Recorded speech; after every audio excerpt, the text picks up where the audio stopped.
the BookTube Prize voting, I decided to just do fiction this year instead of doing fiction and nonfiction.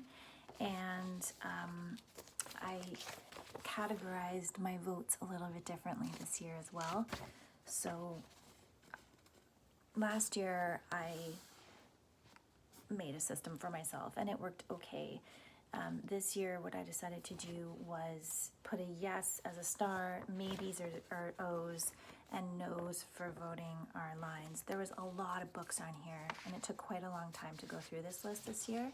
And I know Robert said in his email to the judges that he's probably going to change the system a bit next year to make it to make the list shorter.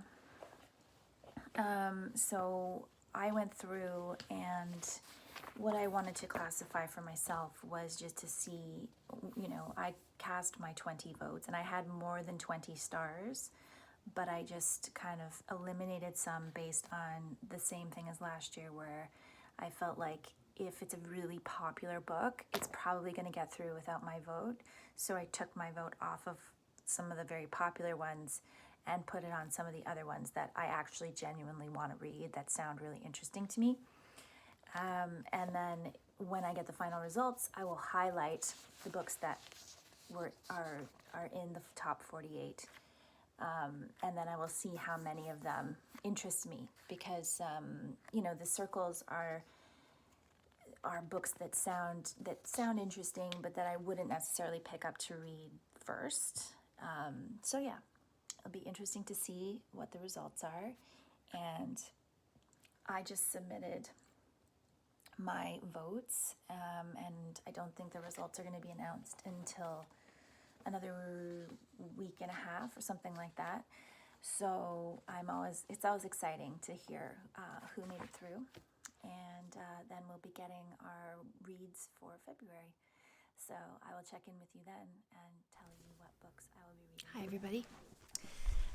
Because I had checked in earlier about the BookTube Prize list for fiction for 2021, I just wanted to check in again. I just wanted to give you my thoughts on the 48 books that were selected on the long list. And so I was not chosen to be a judge for the first round. So that was kind of a pleasant surprise, because while it's great to be reading, it's also great to have the freedom to read other books that I want to read. So I did go through, and all the books that are highlighted on this list are the books that went through to the next round.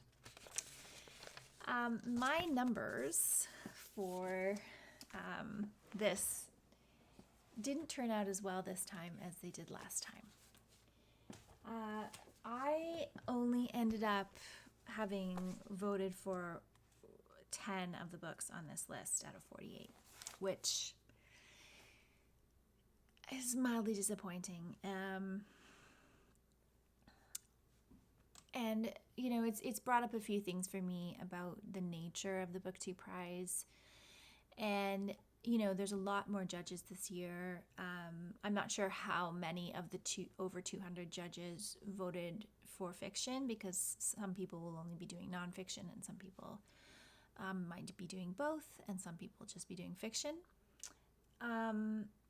But what I found, just my observations of this list, is that a lot of these books that made the list are the books with the most hype.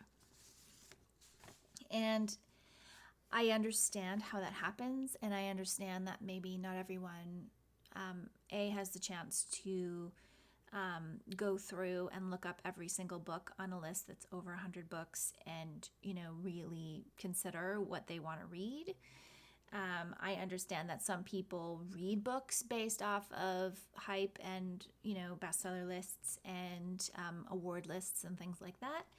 And I also understand that there's a huge spectrum of reading taste in the BookTube Prize. So I can't fault anyone who voted for these books and the fact that they got through.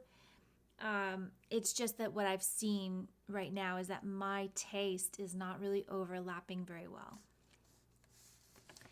So a few other little observations. There's several books on here that are part of series, and I have a real problem with these books even being included in the list to begin with, because I feel like it is impossible, for instance, to read Hilary Mantel's The Mirror and the Light as a standalone. It's not a standalone. There are 2 previous books before it.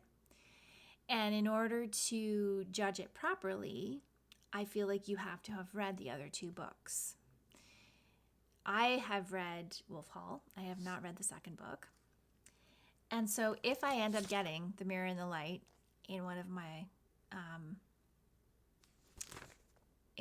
groupings down the line, I'm going to be forced to read the second book before I read this one if I don't want to spoil the whole reading experience of the series for myself. These books are very long, they're very huge books. So for me, that was a reason why I did not vote for that book. It's not that I don't want to read it, because I do, but I don't want to read it in this prize. So I know that other people obviously have different opinions, and they do want to read it in this prize, and maybe for them, reading 2 of those books back to back will not be an issue. Maybe they won't even read the others. Maybe they are just going to read that one by itself. I can't help but think that's going to affect the overall experience for them. But again, can't say much about that. So,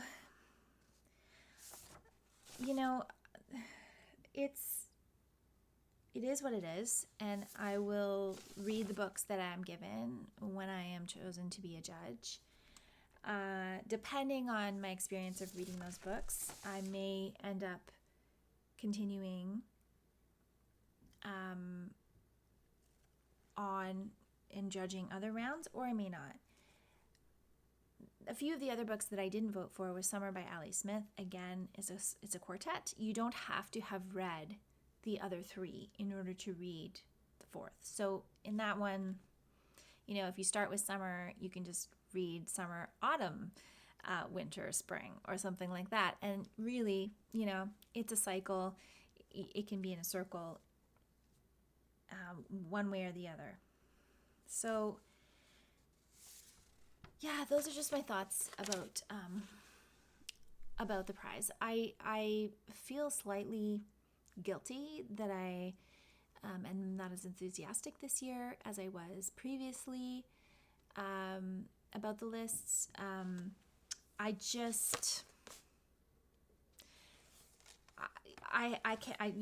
have to feel that maybe this is showing me that my taste is really deviating from the larger group. So this will be an interesting experiment to see. I didn't have that much deviation last year, but a lot of the books that I was really enthusiastic to read just didn't end up meeting my expectations. So, and that's again an issue that I have personally with reading hyped books, is that they get a lot of hype, they're in your face a lot, and then you read them and then you don't understand where that is coming from. So what I tried to do is go through and pick books that I really thought sounded like books I'd like. And I think that's probably just too individual of an approach to take when you're judging a prize. So we're going to go forward. I will not be having any BookTube Prize videos coming up for the next 2 months, obviously, since I'm not a judge this round, and that is just fine. I'm going to be reading some other great books, and I will be checking in again soon to talk about my reading wrap-up for January and my TBR for February.